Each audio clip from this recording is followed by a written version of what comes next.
Michael Jordan said it best. I've always believed that if you put in the work, the results will come. It takes more than what you think to be a successful D1 athlete. You will be physically and mentally challenged daily.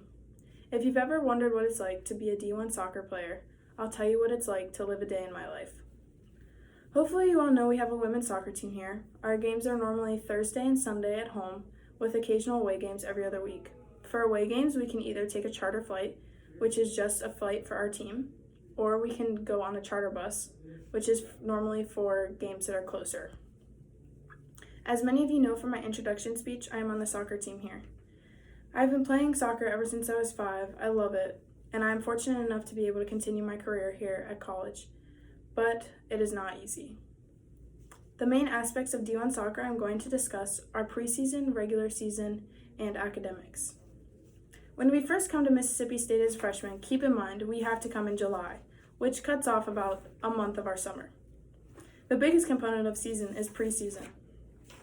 According to Runner's World, a large field, a fast-moving ball, and rare substitutions mean soccer players can expect to log some heavy mileage over 90-plus minutes. Midfielders tend to run the most, sometimes reaching nearly 9.5 miles. Preseason consists of 2-a-days, which means we lift 3 times a week, Monday, Wednesday, and Friday, and we do fitness or conditioning Tuesday and Thursday. We also have practice every day for 2 hours in the evening.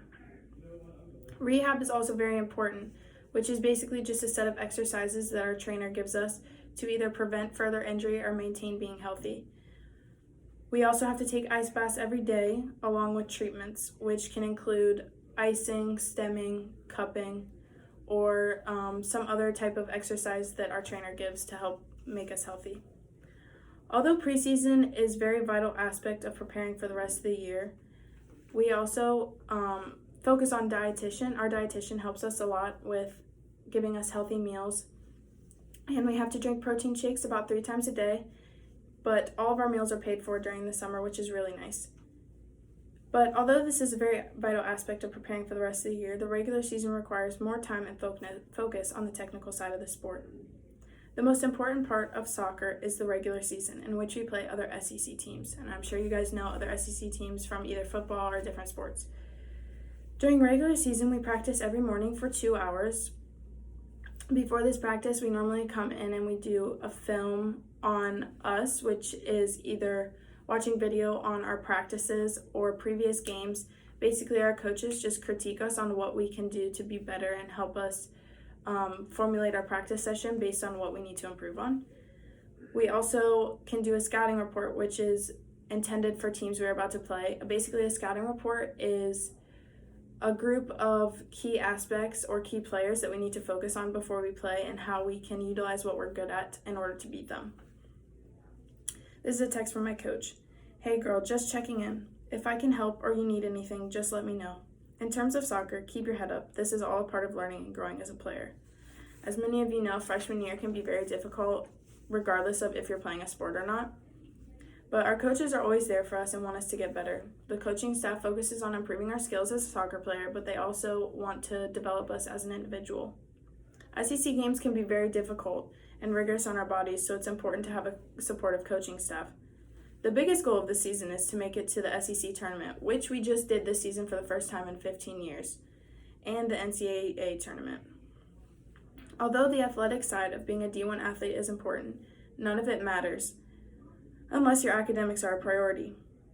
Each week we have to complete 10 hours of study hall. Yes, it is a lot, and no, I barely have 10 hours of homework a week. Don't ask me how I do it. This can include tutoring, meetings with our academic advisor, and if you're just studying for a test, but all of this happens at Templeton. The way we log hours is we sign in and sign out using our student ID. Although soccer is important, our coaches value our success in the classroom a lot. Ultimately, we must receive a 2.0 or higher to be eligible to play. For the 10th time, the Bulldogs have earned the United Coaches Team Academic Award.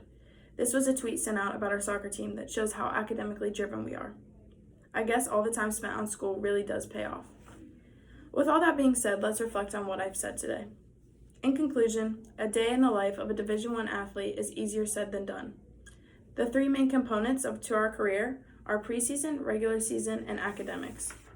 Thank you for listening to my speech, and although our season has come to a close, I hope you all will come out and support a couple of games next year.